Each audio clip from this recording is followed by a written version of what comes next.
I have a question for you. Why Saudi Arabia is becoming more and more nervous?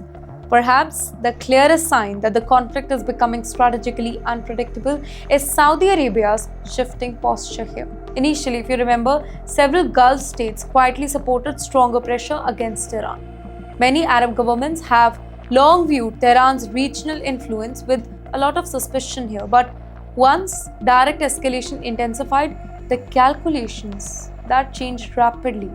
Reports suggesting Saudi's hesitation regarding Trump's Project Freedom operation, they are geographically and geopolitically revealing.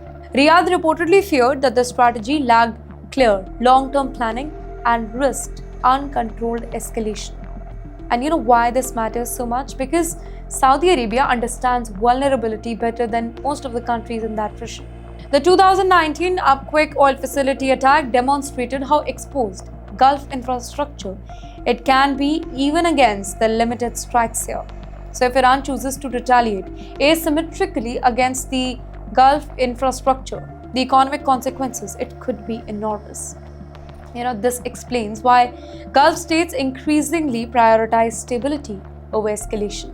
In fact, the reported strike near Fujairah, where Indian workers were reportedly injured, reinforced this fear. In fact, Gulf economies depend heavily on investors' confidence, energy export, and uninterrupted maritime trade. So any interception of regional instability, it threatens all three simultaneously. And this is why Saudi Arabia reportedly pushed harder for diplomacy and supported mediation efforts. Riyadh understands a crucial strategic truth here.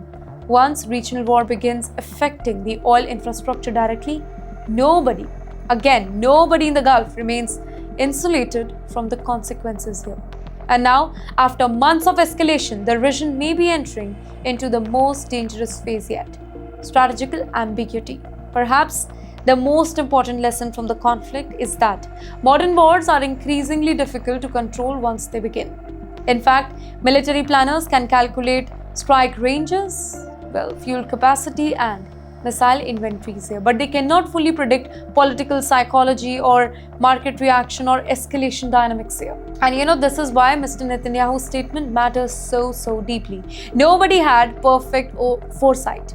Now that sentence unintentionally captures the central reality of 21st century conflict.